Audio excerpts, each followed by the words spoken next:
have comfort. You are not the only one feeling betrayed. Everybody has been betrayed. He said he'll put money in people's pockets. Instead of putting money in people's pocket, the little that they had, he dipped his fingers and took it away. He said he would create a working health system. He has stripped it and brought something called SHA that is riddled with corruption. He said he would create a functioning university financing model. He killed the one that was there and brought something that cannot work. He said he would protect liberties and freedom of speech. We have the worst experience of violation of human rights since independence. Killing of young people, the Gen Zs. Brutalizing innocent Kenyans. Using the criminal justice system to settle political scores. Everybody feels betrayed. So you are not alone. So I just want to give you the comfort that don't cry too much that you are betrayed. Everybody has been betrayed. And the pain and the anguish of betrayal is in every homestead in Kenya. And everybody feels terrible. So I want to give you that comfort that all of us are in that situation. And we must move on. We can't keep on crying about betrayal. We have been betrayed, yes, so we must look for a solution. We must work day and night, craft a new governance structure that will honor the people of Kenya, that will respect their freedoms, that will make sure we have a functioning economy. There's no money circulation in Kenya. Pending bills have not been paid. All road projects have stalled, water projects have stalled. Nothing is going on. All that we have are some functions that are called economic empowerment of stolen money to bribe people and to make them keep quiet. So we're going to fix that. So I came to engage the diaspora to say, there were many promises that were given and were not kept. I want us to have a new engagement. I know it's not easy for you to trust me and the other leaders, because trust once broken, it's very difficult to work on it. But we are all in the same situation. We are all healing and learning how to trust once more. It's not easy, because when people have betrayed you, you are very careful. You are not sure. So as I speak here, many of you are wondering, we have heard this before. This guy will just come here, give us all sorts of promises. If God is gracious and grant them government, we will not hear them again. They will betray us. I'm sure that is going through your mind. There's nothing I can do other than just telling you that we are different. And from my behavior and pronouncement, the people of Kenya know I'm a different kind of a person. And regarding gachagua that William Ruto got is not the one he wanted. He had a totally different idea of a deputy he wanted. He wanted a Mr. Yes sir, a guy who will say yes sir to everything. He was quite happy for me to mobilize him with the vote, but he had a big problem with somebody who is truthful. And I knew the marriage between me and Ruto will not last for long in the first 1 year, because we are different. The guy is a pathological liar, and I'm a truthful man. The two of us is like oil and water. We could not stay together. I'm even surprised it went for 2 years. This is a guy who will look at you straight and lie to you, and he cannot even blink, knowing it is a lie. You know, I couldn't take it, because I'm not brought up that way. I've been brought up well by my family, by my parents. I am a Christian. I value truth, because it's essential. And meanwhile, I started asking him, we promised this, where you go to Nisiasa. Say, how so? Those we said we will create the absolute fund. You are giving them 500 shillings. What business can you start with 500? Say, how? But we told people in broad daylight. You know? I had a terrible time, because we go to meetings. We launch a road, we come with the tractors, we come with the bulldozers, we launch the road. Before we reach Nairobi, the trucks are on the way. Because there was no budget, it was just a lie. You know, you were going to lie to people, knowing very well there is no budget to do that road. You just go and lie to the people. And along the way, I told him, boss, it's getting difficult for me because I'm accompanying you and I'm being roasted and I have to continue defending your lies, and these lies cannot be defended. So we were all deceived. It was one huge deception. In fact, when the history of Kenya is written, somebody must write a book about deception. What I done, sometimes many people blame me, and I accept the blame, especially people from the mountain region, because I persuaded them to elect this man. They blame me, and I accept and I apologize. But I always defend myself, and I say, fine, I was deceived. This guy came with a Bible. I'm a Christian. If somebody comes with a Bible and says he is saved and you are Christian, ordinarily you listen to that person. And I say, much as I was deceived, if bishops, reverends, evangelists, pastors, anointed men and women of God walidanganywa sasa mimi once more, it's not easy. Because when people have betrayed you, you are very careful. You are not sure. So as I speak here, many of you are wondering, we have heard this before. This guy will just come here, give us all sorts of promises. If God is gracious and grant them government, we will not hear them again. They will betray us.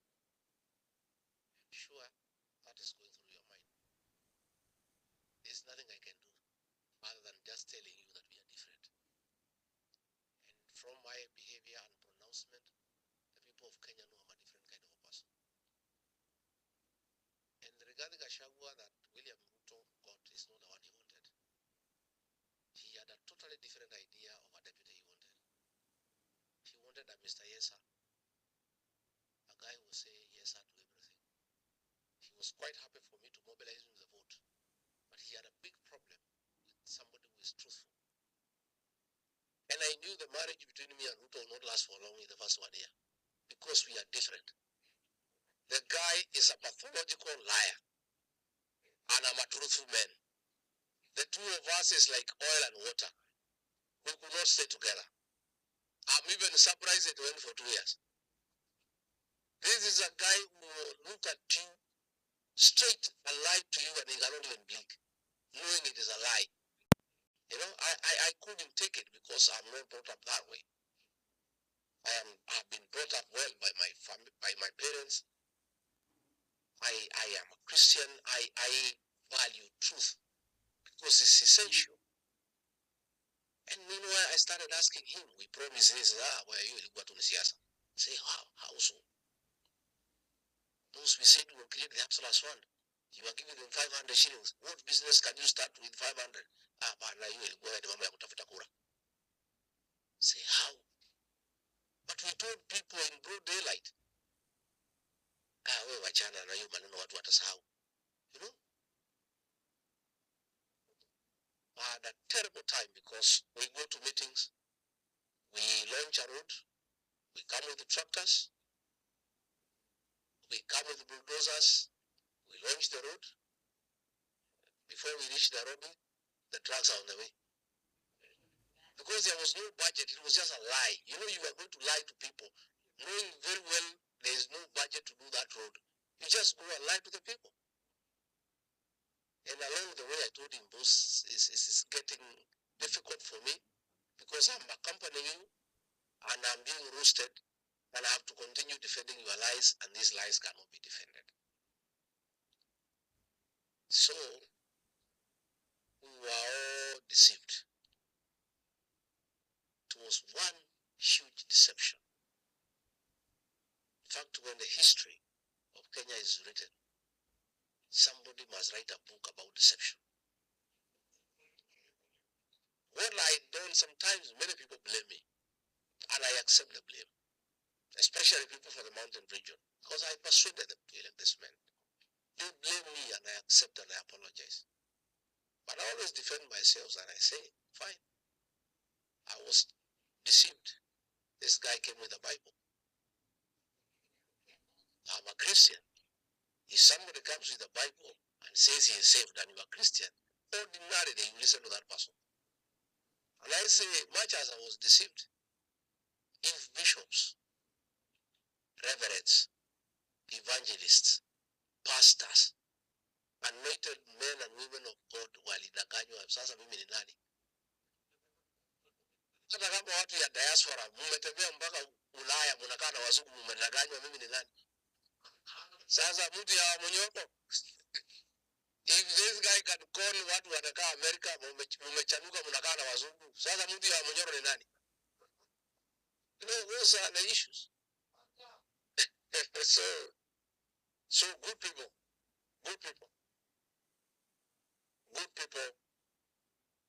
have come for us to renew trust. I want us to chart a new friendship based on honesty, integrity, and truth. Tukubaliane tu. What we can do, we say we can do. What we cannot do, we say we cannot. What we can try, we say we shall try, isn't it?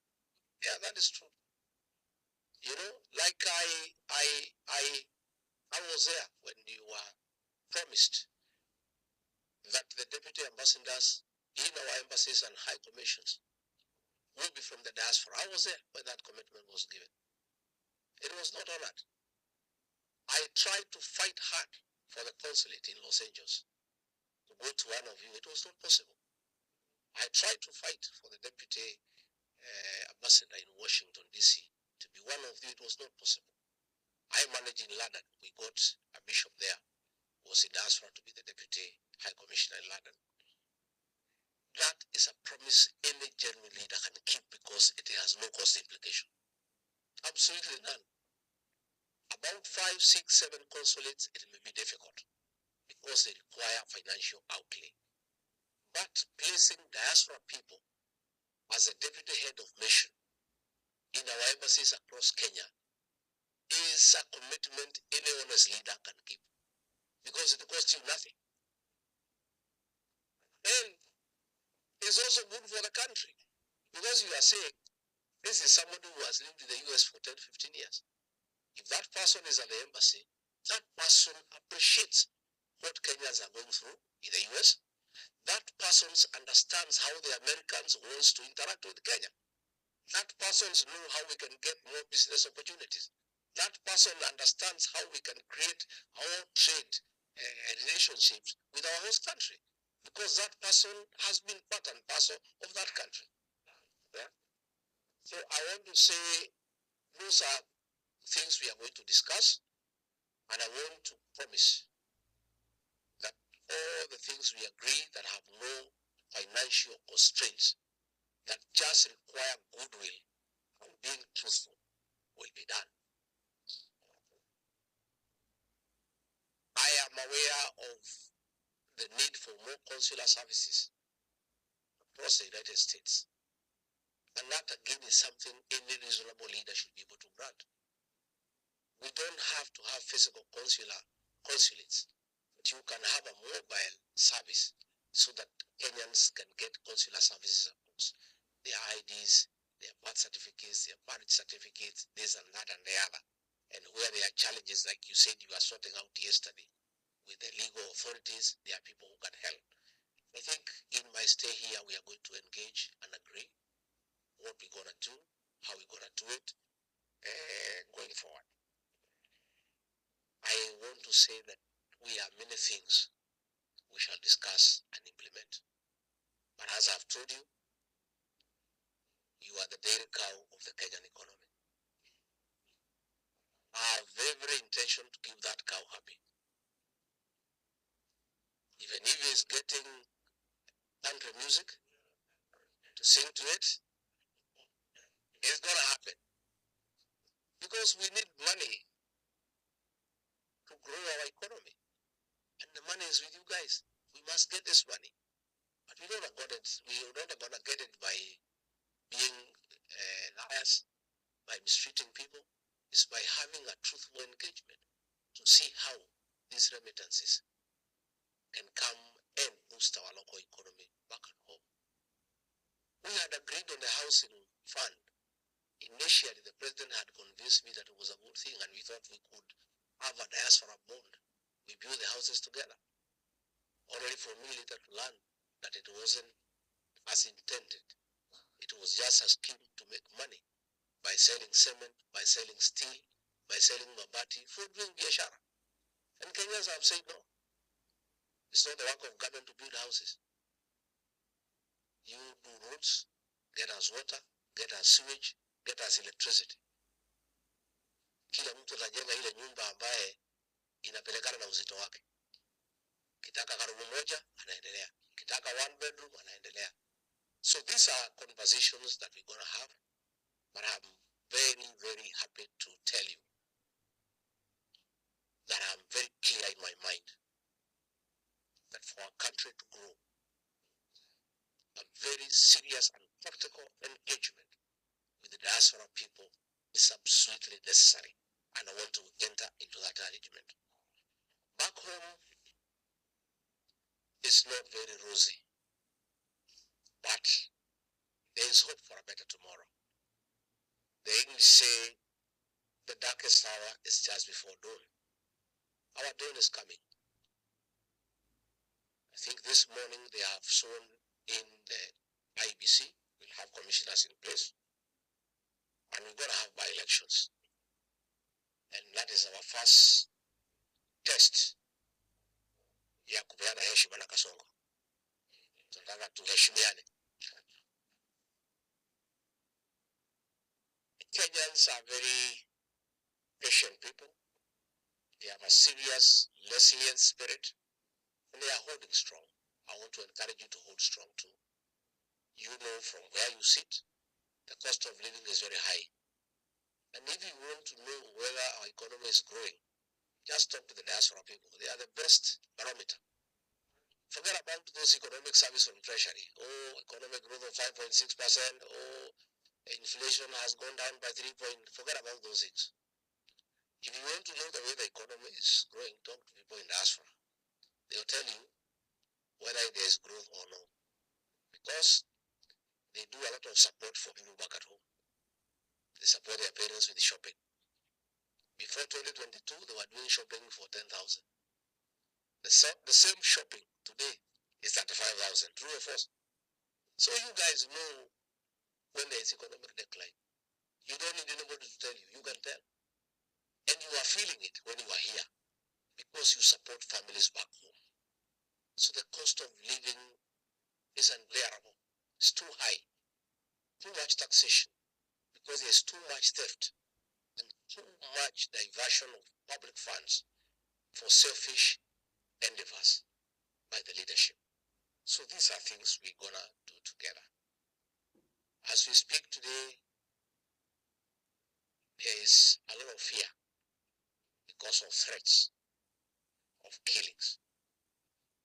The president, it started with the Minister for the Minister for Interior Security. He gave orders, a character called Mukome, that police should shoot people and kill them. As we speak, a barrier has just ended in Muranga of a young fellow called Boniface Monkey. He was selling masks in the streets of Nairobi. You saw that video. He was shot at point blank range. That police officer who shot him yesterday was charged with the murder. Mukome is nowhere to help that officer. 3 days before, Kasongo himself said, no, don't kill them. Shoot in there. But if you are shot in the leg, you will die because of bleeding.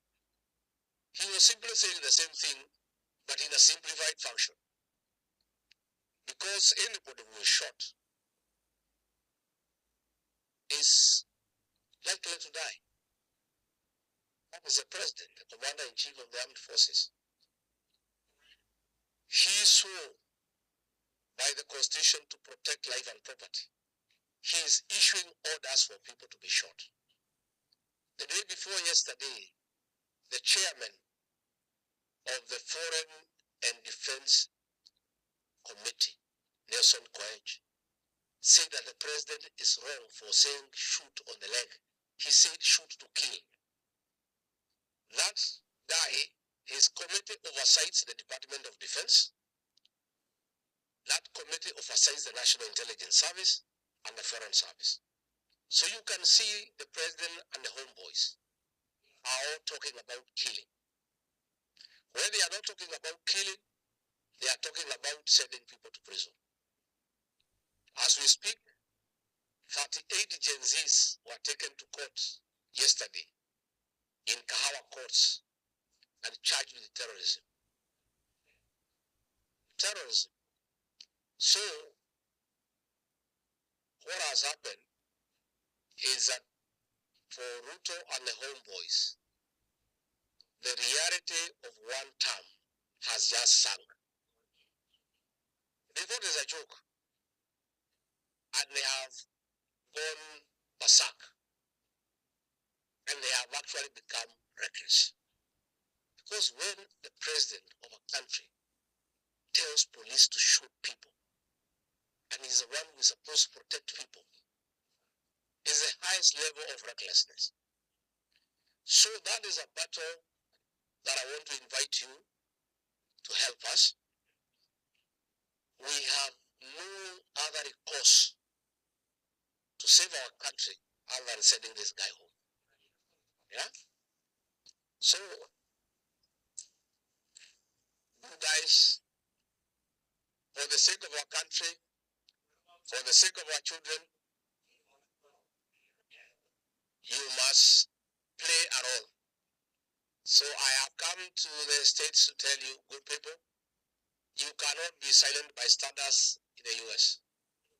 You must play a role in the liberation of our country, in whichever way.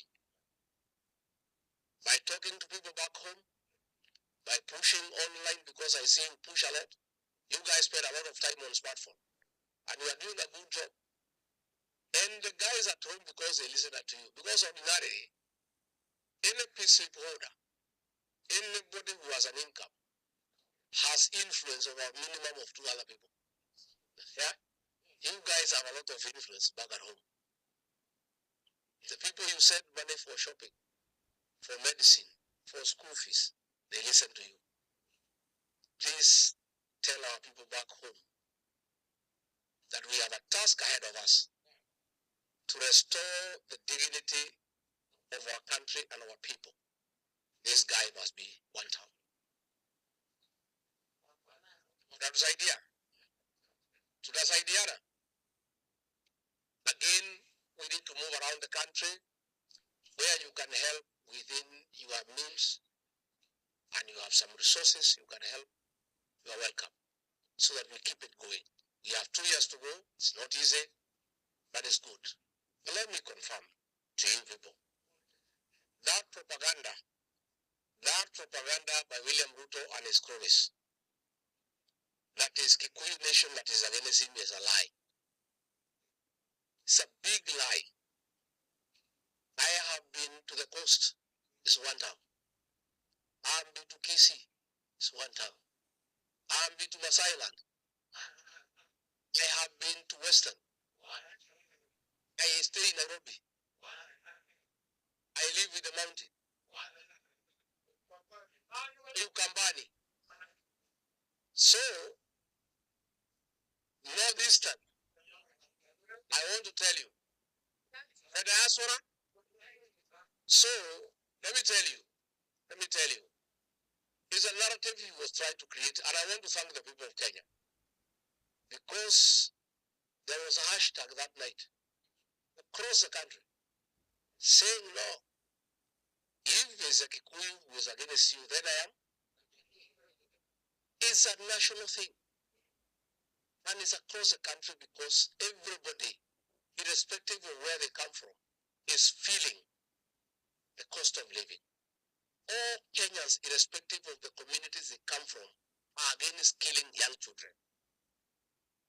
All Kenyans are against burning property belonging to Kenyans. All Kenyans are unhappy with the destruction of the Kenyan economy. So, William Ruto, please, don't blame the Kikuyu for your problems.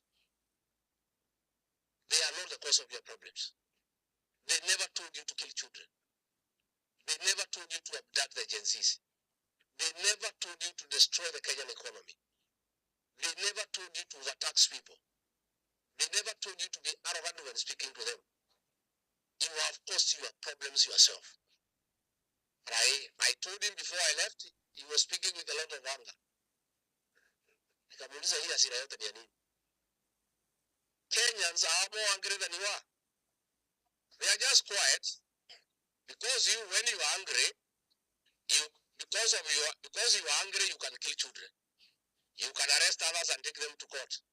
You can slap them with high taxes. You can frame others with cases. Kenyans do not have the capacity to do any of those. Kenyans are angry, they are just quiet. But they'll express their anger on the ballot, 2027. And that is the day you will appreciate how angry Kenyans are. Because you don't seem to know how angry they are. But they're just quiet. Because there's nothing else they can do. They just stay with anger. At the right time, they'll express their anger. So I want to say that great people, don't worry. Stay strong. Continue praying for your country and for the people back home. And most important, as you stay here, love one another. You know, there is a saying in my community that buffaloes don't move together in a herd because they love one another. They move together in a herd because of the danger of moving alone. If you watch the wild beast immigration in Amara, the wild beasts, they move in a huge herd. And when the lions attack them, they are able to attack them back. Along the way, one of the wild beasts gets hurt and slows down. And the other wild beasts are not able to wait for it. And it's left behind alone. And within a few minutes, it is grabbed by the lions and eaten. Never walk alone. There is strength. There is every benefit and safety of working together. And more so when you're in a foreign country. You know, please, my people, stay together, love one another, be your brother's keeper. When one of you has a problem, come together and sort it together. Never walk alone. Never move alone. I want to give you that message of togetherness, of loving one another as Kenyans, always moving in the same direction and always minding the business of the other person.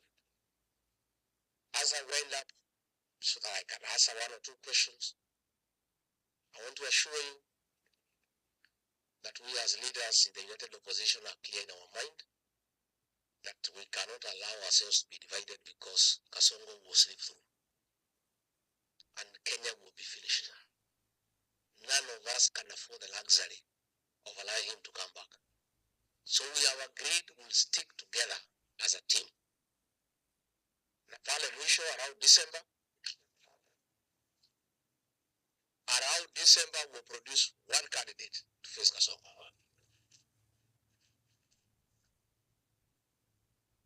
And I have said, if we pick Kalonzo Musyoka, we'll support him to the end. If we pick Fred Matiang'i, we'll support him to the end. If we pick Eugene Wamalwa, then. If we pick our sister Mala Karua, and if by God's grace they pick Mandrik G, itakibisa hii mtu kama baiskeli ya kuigiwa.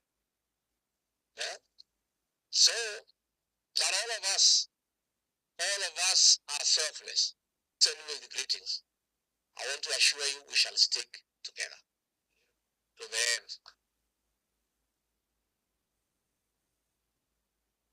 Number two, you have heard William Ruto ranting that people want to overthrow him. There's nothing like that. Nobody wants to overthrow him. It's a lie. He wants to use that as an excuse to suppress people, to arrest leaders and jail people. Nobody is interested in removing him from office through unconstitutional means. He came through the ballot. He will leave through the ballot. And we have said nobody wants to remove him. In fact, if anybody removed him, Kenyans will be very disappointed because they want an opportunity to humiliate him. They want to relish that moment of sending him home through the ballot. So let him not cry foul, cry, move everywhere. Oh, what will not do as Rekali? There is nothing. People are waiting for the elections. The elections will be sorted out through the ballot. And I can tell you, even if they are together with Raila in the ballot, we'll beat him 7+1. Eh? I've seen Raila castigating at the police, at the shoot to kill order. How can he? William Ruto is his partner. Why is he addressing him through the press? They are brothers. They just sit and talk and agree that this is wrong and they should stop it. So when Raila Odinga, please, people of Kenya are not stupid. This is your brother, you say, you work together. Go to his office, mkunywa chai kuambia wachana na hiyo maneno. Sasa mtuambia tufanye nini sisi? Why is he telling us? You know, so I can tell you, Raila Odinga brings nothing to the table. The Kambas who are behind him, they have left. The Kisis who are behind him, they have left. The Luyas have left. The Masais have left. The Luo nation is divided in the middle. Even if they are together, we'll beat them 70+1. Okay? If Raila decides to run, Ruto will be number 4 in the election. So there's no problem. Either way, we are okay. Yeah? It's one term. So don't be worried at all. The people of Kenya have made decisions. Those decisions are finalized and nothing will change. And we have said even if you kill people, even if you jail them, 70% of Kenyans don't want you back. In the unfortunate event you kill so many, the maximum probably you can kill is 5%. Still 65% will vote you out. So there is no escape route, none whatsoever. I want to thank all of you who have joined our party, the DCP, the Democracy for Citizens Party. This is a party, today as we speak, is the most popular party in the country. It's a new kid on the block, and we want to ask you to support the various chapters here, and we shall have free and fair nominations. I have seen many candidates here. You are welcome, but you have to come to the ground. You cannot get the seat when you are here. Yeah, so mkuje nyumbani. Msukume ground kutoka nyumbani. Hamjachelewa sana, but this is the time. At least by December, make sure you are home. So that Usukume will have free and fair nominations within the party. And we are saying let the people decide. Yeah? And things should be okay. And there should be no problem at all. So we are here, good people, to say thank you very much. And we'll work together. You are our partners and very serious partners. And the administration that we are going to form, you will be serious partners. Really, I'm not joking. Very practical. And we have now started this engagement along the way. Tutakuwa pamoja, tutatembea pamoja, mpaka mwisho. Mpaka mwisho tutatembea pamoja. So, nyinyi mpendane. I have told my brother here from Mukambani, my cousin, Kalonzo will go with us all the way. Ako sawa.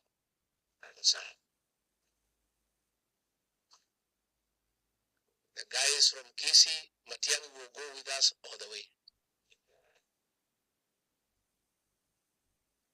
the guy from Mulembe Nation, Natembea, Wamalo, and Cleo Malala will go together all the way. And no other people. And then, on top of that, we have all the payslip holders are with us. There are about 3.5 million in Kenya. And every payslip holders has a minimum influence of 2 more. So that is already 10.5 million. Wako tayari tu wanauliza siku gani. Juu ya hayo tuko na Gen Z. Na hao watoto wataka kujua. They are lethal, those young boys and girls. This thing is done. It's only that it is too far away. That is the only kitu inafanya tukae na wasiwasi kidogo. But it's good, and it is done, and it will be done, and done properly. So we'll continue. The people from California, from everywhere else, you guys want to visit everywhere. Leo. Sasa, nikija next time kwa nitaenda wapi? Twende pole pole. I visit 5 states, I come another time, another 5, like that, pole pole. Ama mtaki jelele kukuja. Yeah, so, and by the way, I am also taking time to rest Kidogo and wind us so that now we can have a few questions. I can be able to answer you because it's important for me to listen to you and to answer your question. If you have any query, I can answer, and then we can move from there. Yes, Kuzo.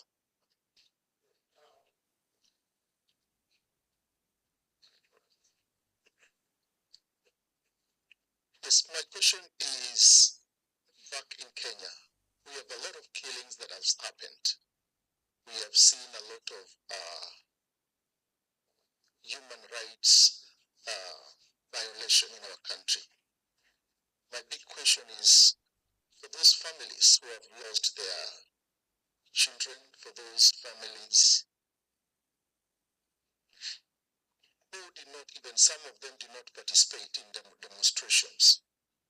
We have seen organized criminals with Subarus.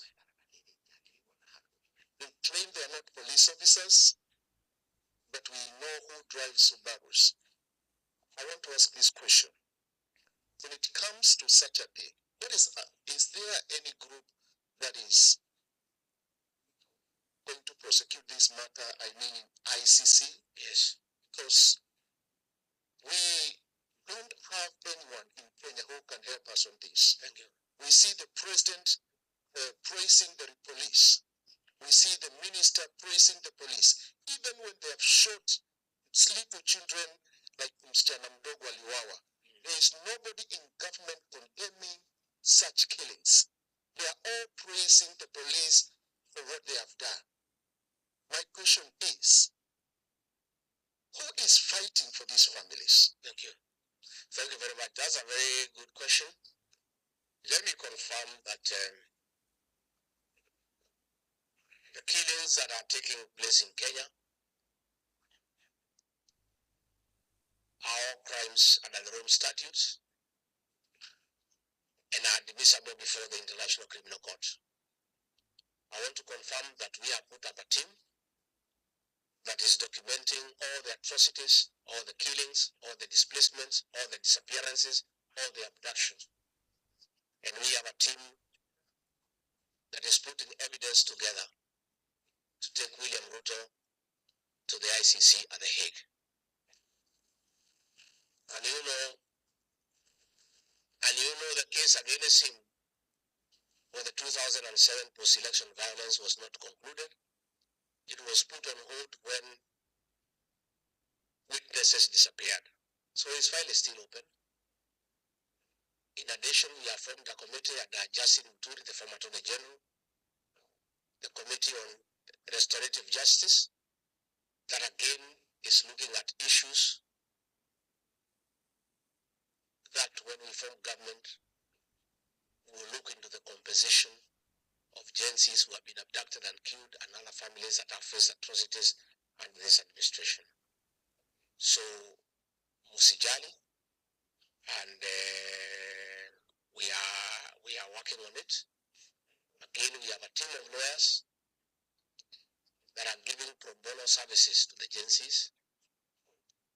Senior Counsel Kalonzo Musyoka, Eugene Wamalwa, the women rep for Kirinyaga and Jerry Minor, Debra Jiro and other lawyers have put a big team together that is giving legal services to our young people. Like the young ones who were taken before the terrorism court, they almost said yes because they don't know what is happening. But our lawyers were just there on time. Had they pleaded guilty to the charges, they have been jailed for 40 years because they don't know. So we'll also be appealing to the diaspora chapter also to chip in terms of ash bills. There were some 4 young men in Yahururu, Lao, who were given a cash bill of 10 million each because they were charged with terrorism. So this is a task we have to work together. I can tell you there are men and women, our lawyers were not sleeping, fighting for these young people in courts.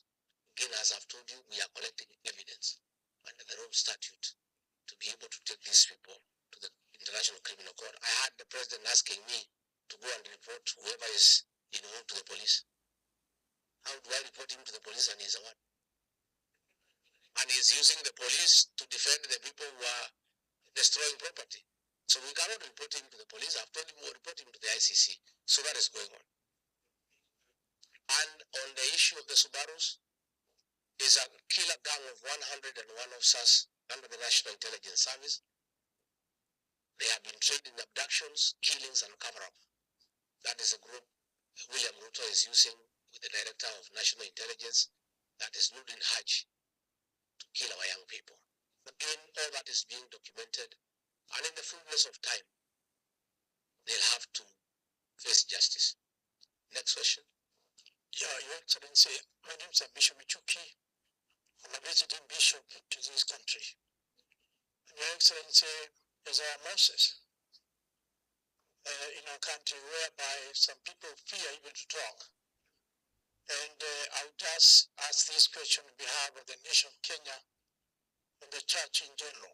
I'm an advocate of faith and a defender of faith. And we've been fighting this thing, LGBT, because our country has dynamics. Our culture will not accept this one. And Your Excellency, we saw it that the president has signed supporting LGBTQ in our country. Your Excellency, be very sad. You as a moral support of the families, we are so much grieving and so much worried how these cases are going to get our nation, Kenya.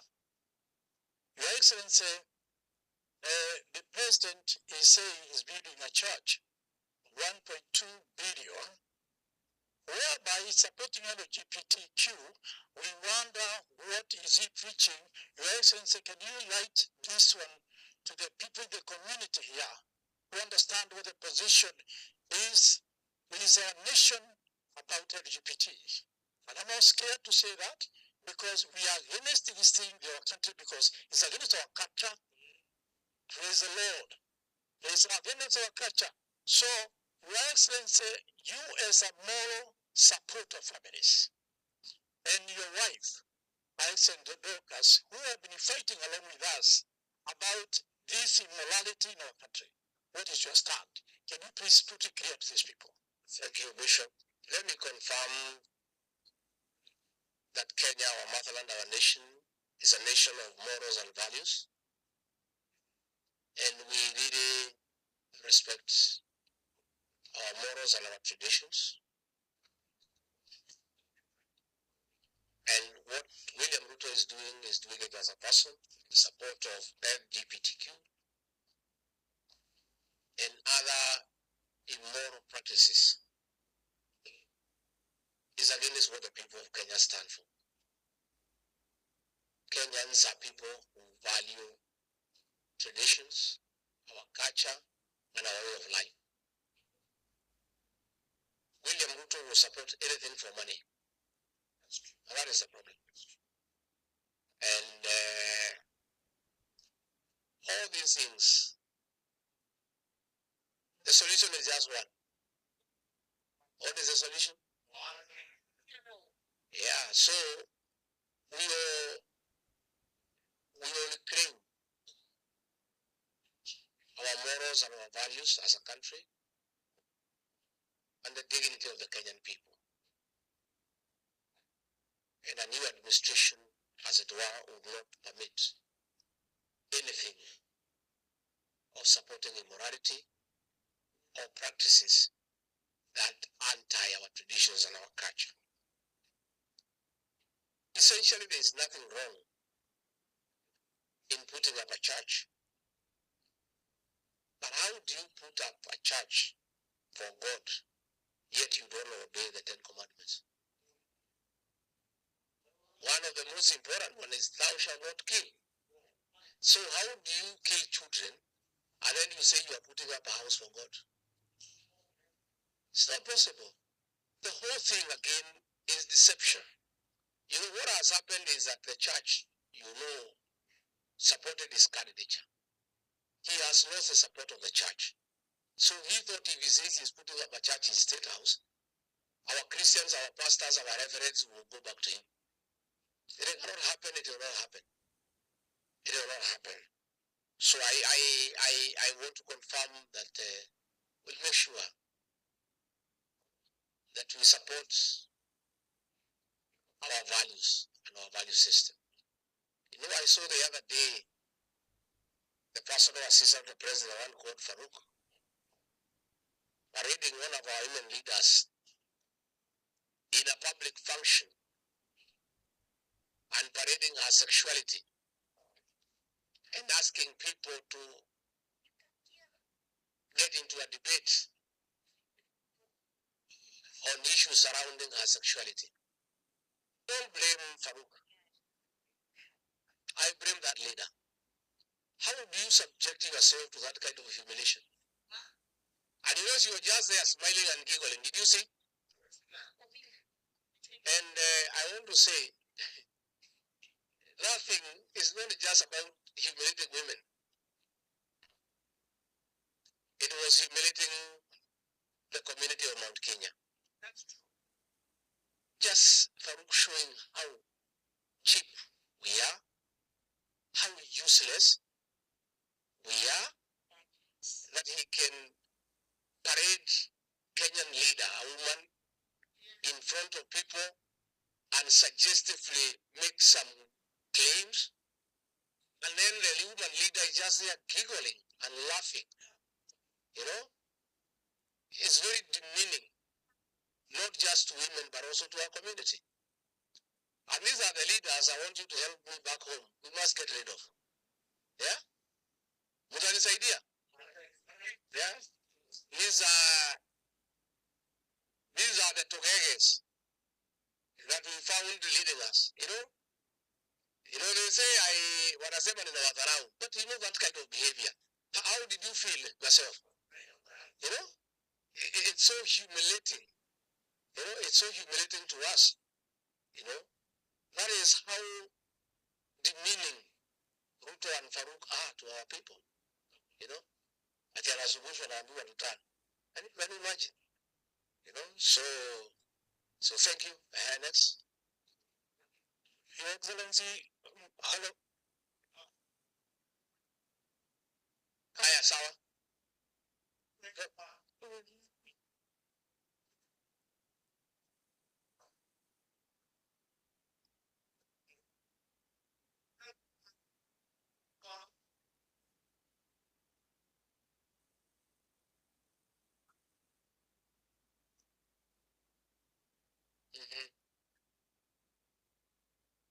Someone give me the mic.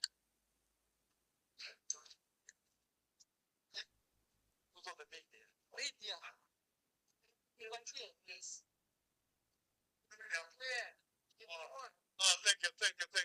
Thank you very much. And okay, thank you, His Excellency. I am privileged to be part of the Wamunyoro Defense Force, where I find over 8 million young men and women whom we have advocated for so much. That is the only area, the only place that they are able to bring out what what is in them.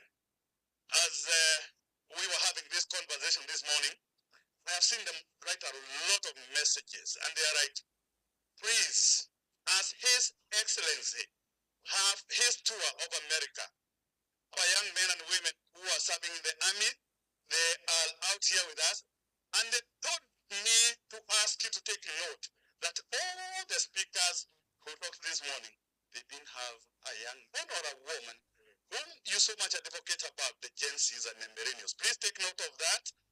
And my second point is, please, you are so loved. I cannot say enough of the same. When I look at our young men and women, I get re-energized all the time because they represent the Kenya of tomorrow. They represent what Kenya is about. I may not be able to say one term. I may just say it, but I know those young men and women who have been to the streets, those young men and women who are not getting proper education, they may not be able to say it out there. But we know we can be able to say it through you by giving you the support that you need. His Excellency, allow me to make this other point, and because you have said it very clear, let everyone know His Excellency, the People's Deputy President, have no preferred candidate. I have heard him say, now what way to the online army, wanasikia, he has no preferred candidate. He has told us clearly that he is part of a team conversation.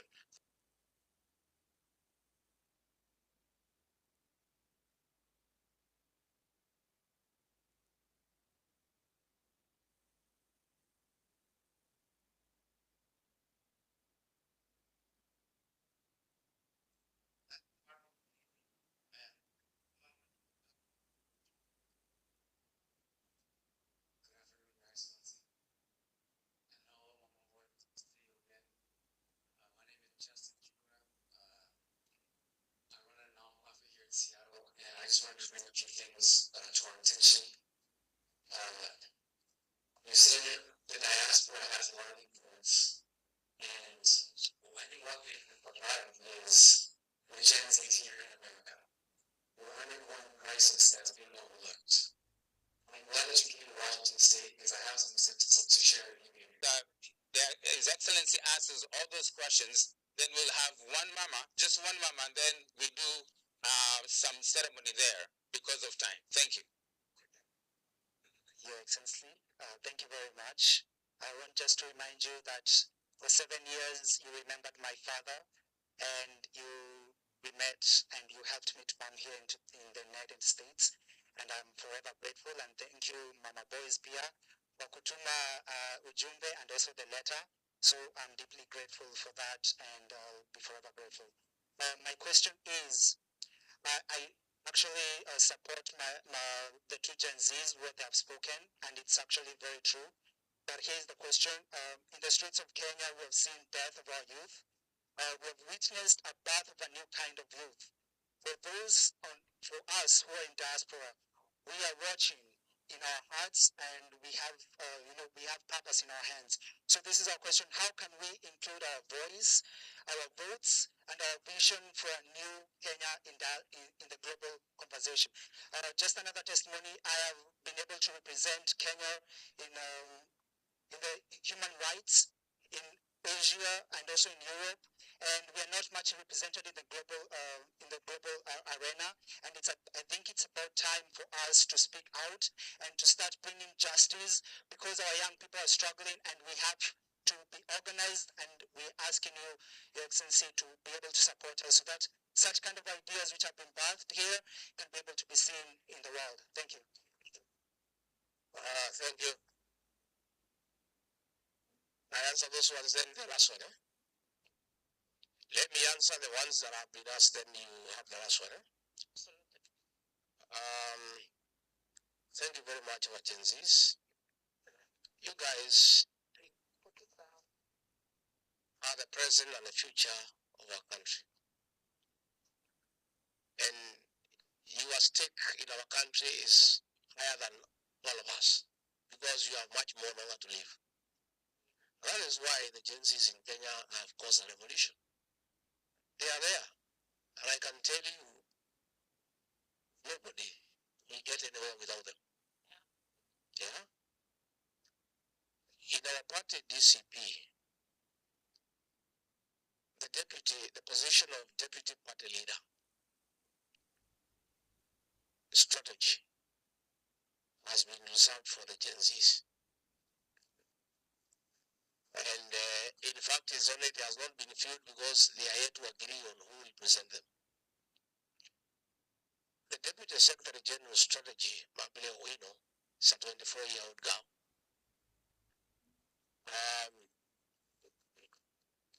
The leader of our youth in DCP, Jerry, is in remand right now facing treason charges because of being close to us. She is suffering not because she has committed any crime. Kimani Ichung'wa stage managed the attack of police station in Kikuyu and blamed those young people from Kiambu. There are 35 of them. Zuri is among them. We have 5 senior positions. They have all been reserved for the Gen Zs because I believe they are the future of this country. There is no way we're going to craft a strategy for the future without the involvement of the stakeholders. So the Gen Zs will be part and parcel of the decision-making process. And I have had a meeting with my National Executive Council and we have agreed in areas where we are strong, where we are going to sweep all the seats, the nominated positions. Say, for example, in Nairobi, we have like 35 nominated MCAs.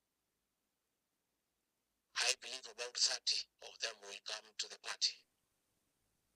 Half of them, 15, will be given to the Gen Zs so that they are part of the legislative process to make good laws for this country because they affect them more than anybody else because they will live longer than all of us. In the formation of our government, the Gen Zs and the millennials will play a critical role as they have the necessary qualifications to occupy these positions. So you see a government that is bled with people with experience and knowledge, backed by youthful people, so that we have a blend of experience and knowledge. Because the Gen Zs have a very great exposure. And with the technological evolution, they are the people you need around you. Even ourselves now at our age, for us to succeed as leaders, you'll be foolish if you don't surround yourself with the Gen Zs and the millennials. These are the people who will give you the ideas and energize you to be able to succeed as a leader. You have talked about supporting business. It's true. I tried to fight when I was in government. I did not succeed. To make sure that we have an avalanche of trade attaches in every mission. Be able to create business opportunities. Be able to help our people with registration processes, with getting the necessary documentation. I agree, it's a shame. I traveled to Europe many times, Germany, Brussels, where despite us having the best coffee and tea in the world, it was nowhere in the shelves. Because we had not put in the necessary infrastructure in our missions in terms of enhancing our capacity to market our Kenyan products and to support Kenyan businessmen and women to be able to do business abroad. So that is an undertaking that I want to give, but we shall definitely upgrade, re-energize our trade departments in the missions abroad to be able to create an opportunity for Kenyan businessmen and women to do business, and again to have our Kenyan products undoubtedly the best in the world in shelves across the world. Brian talked about education is true. The CBC is in total confusion. There have been attempts to review it, but stakeholder participation has not been very monumental, so that the stakeholders, the parents, the teachers, the educationists, the students, the people themselves can give a contribution on how they would want this system of the CBC to be. That is something that we also intend to go into, so that we make sure there is enough public participation and all stakeholders have given an opportunity to make a contribution in our education system. Mwai Kibaki gave us free education. William Ruto has ruined it. Education now is for those who are able. Mwai Kibaki, when he came in 2002, he gave free education to everybody, and that is how many people, including many of you who are in this hall, were able to go through school. Again, Uhuru Kenyatta came with an intervention of trying to help people with examination fees. Again, that has been scrapped. Again, help that many of us, I included, are beneficiaries of the Higher Education Loans Board, has been messed up, and Ruto has come up with something that nobody can understand. And in the process, most young people at home. Education for a country is key, and we intend to give it first priority in terms of reforms, with stakeholder participation, to make sure that we have a financing model to help children, even those from less fortunate members of society, are able to enjoy university education, gain even secondary school education and primary education. So that is a commitment that I can give, that we cannot just sit and let the education system be messed up, because we'll be destroying the future of our country and our whole generation. Just as I talked about the challenges that face our youth, not just here in America, but in our country as well. Pastor Dorcas and I did a lot of work in terms of fighting the drug menace, drugs and substance abuse. And we had succeeded in 2 years to make sure that our young people who were sleeping in benches were back home, and have started even getting families. Since we left office, illicit alcohol is back in the streets. Drugs are everywhere. We're having a big challenge with our young population. So just as the way you have explained that we have challenges of young people here in jail, others having challenges with drug abuse, it is a problem not just here but also in the country as well. And this is a program that requires very serious intervention from government. And that is why we are saying we need to strengthen our consular services in our missions abroad to be able to have those interventions. Again, we'll have to call upon our religious organizations, our churches, that the battle on drugs, alcoholism cannot be won by government alone. It's a partnership between government and society. A lot of counseling is required. A lot of young people get into drugs because there's nobody they can talk to. They are lost. Parents are so busy working, clocking man hours to make ends meet, and they have found no time to engage their children. So these are programs that will work together between the government, our embassies, our religious organizations, the various groups that you have, so that we look for a solution together. It's a big problem that nobody can wish away. The challenges that our young people, because of peer pressure and the challenges of life, and it's manifesting itself to drug abuse, to unwarranted alcoholism. It's something that we have to work all of us together. It's a society challenge, and it cannot be left to government alone. It's something all of us have to sit down and see what we can do about it.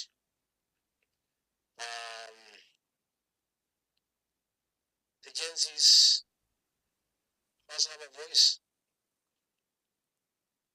And I'm telling you back home, the Gen Zs are not waiting for anybody to give them the voice. Just the way I've had that young guy there spoke and said, why are the Gen Zs not speaking? That is the way. And after you ask, 3 of them are spoken. The Gen Zs, you must fight for your space. And nobody will come for you at home to take your place at the decision-making table.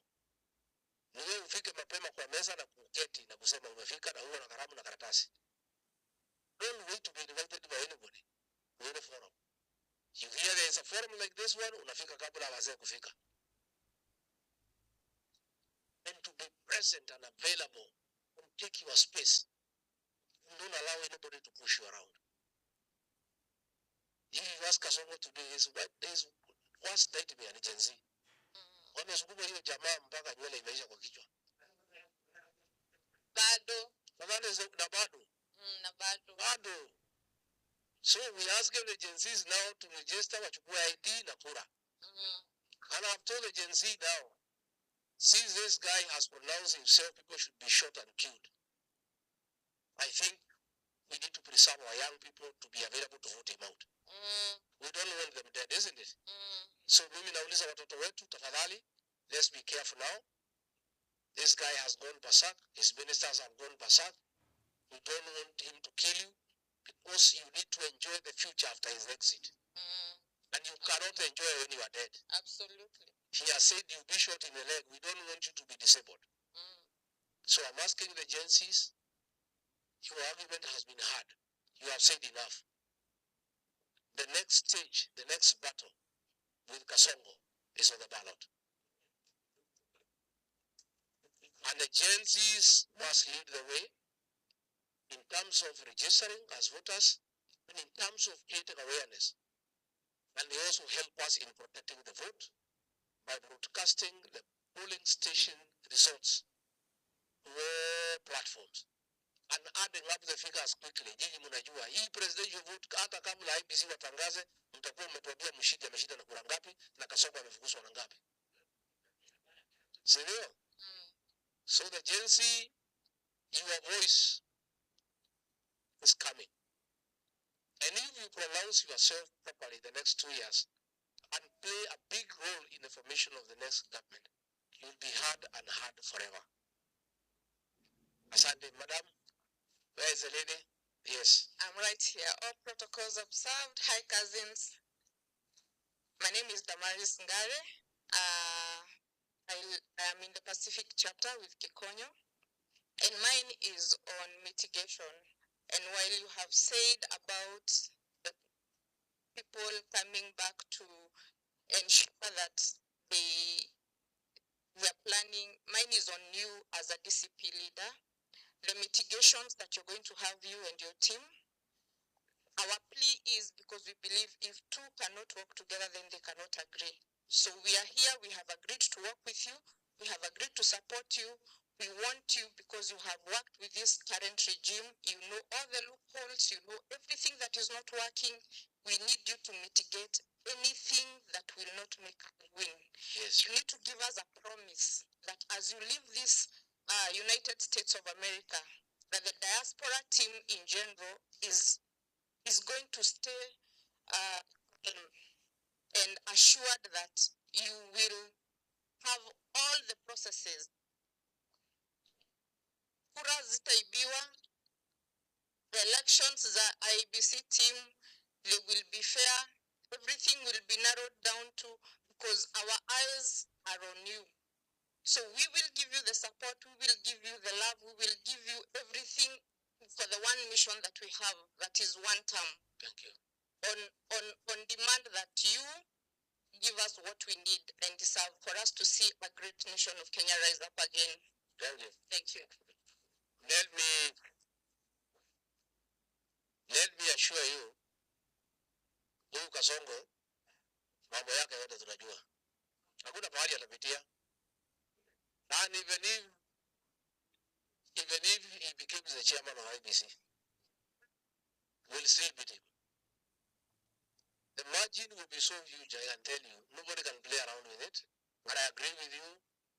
We'll document all the various loopholes, all the various challenges, and working together, we'll address them. But as I promise you, we'll work together. Senor, with those very many remarks, I want to thank all of you. You still have one more? Okay.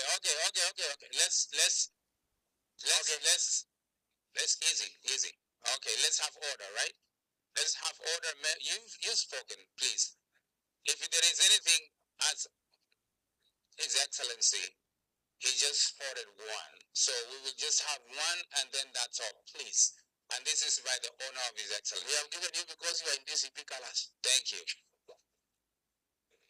Hi, cousins. Hi, cousins. Bwana Yesu asifiwe.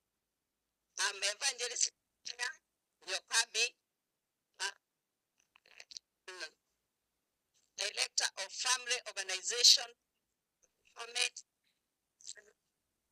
that we empower women and youth in Kenya and here in America.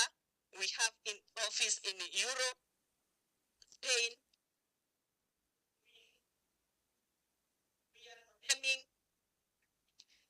the act that is done by our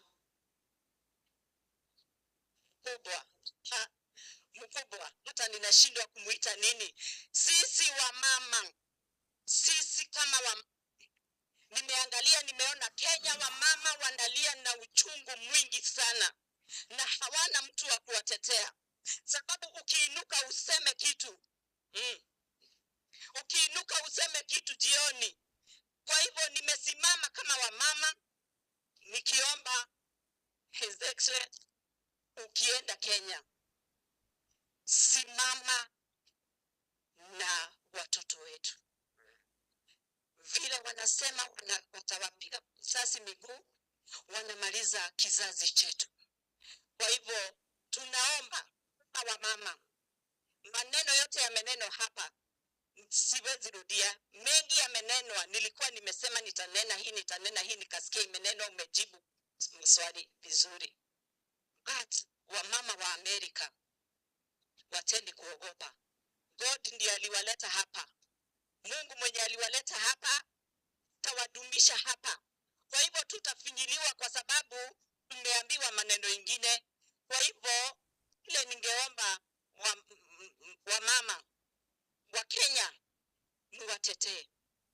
Mtetee wa mama wa Kenya kwa sababu nyingi sana bure, wanauriwa bure. Nao gens waomba mtulie, vile mkubwa wametoa, mtulie, mngojee Mungu awatetee. Ashakuja kuwatetea. Thank you. Thank you, Yokabi. You have my assurance that we will continue fighting for the young people, for the women. You remember when I was in office and Ruto said Gen Zs are criminals? I called a press conference in Mombasa. I told him, if you remember, Mimi Siogopi will continue starting with our women, we'll continue starting with our Gen Zs, because it's what God wants us to do. Nafikiri nimesema asante. Mngetaka hapa maboys amsalimie, si ndio? Asante. Thank you very much.